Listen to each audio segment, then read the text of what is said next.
the third word from the cross, from the Gospel of John, chapter 19, verses 25 through 27.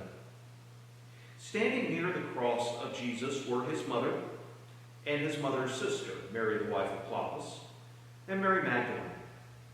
When Jesus saw his mother and the disciple whom he loved standing beside her, he said to his mother, "Woman, here is your son." And he said to the disciple, "Here is your mother." And from that hour the disciple took her into his own home. There's a wonderful hymn called "Where He Leads Me." And the refrain is a series of repetitions where it says, "Where he leads me, I will follow. I'll go with him all the way." It's a hymn that reminds us that to be a disciple is to follow Jesus wherever he goes. It's a beautiful hymn filled with repetition of a simple statement of obedience. It's a reminder of how hard it can be to follow Jesus, especially through the dark valleys. At the cross of Jesus, one disciple remains.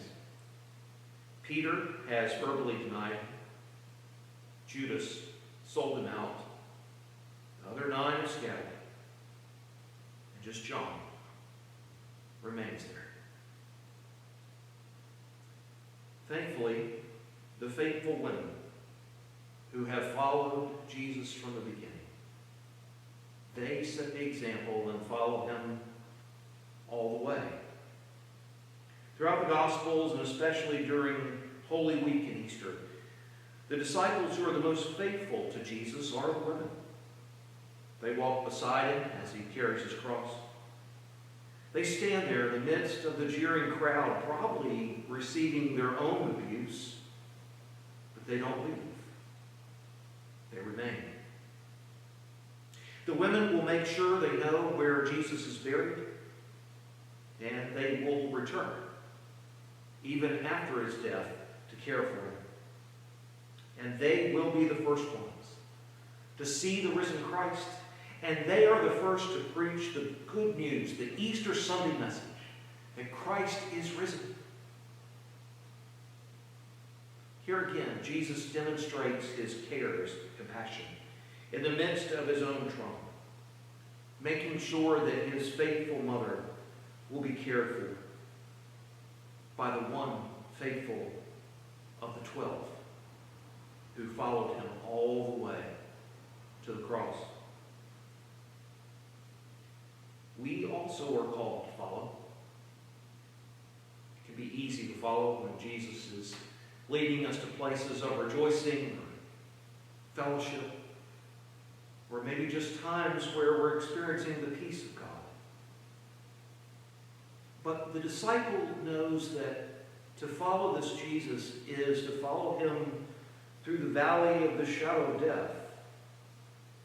It is to follow Jesus to the places where Jesus will go, where Jesus would spend time in our world,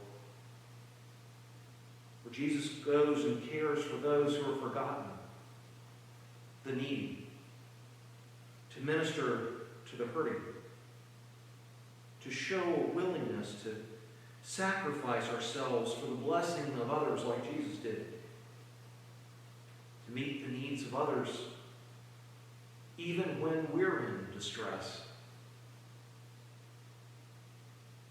I will follow. We are called to follow. During this Holy Week, it's a time to recognize when we haven't always done so, to ask for God's forgiveness, and to begin again in the joy of Easter.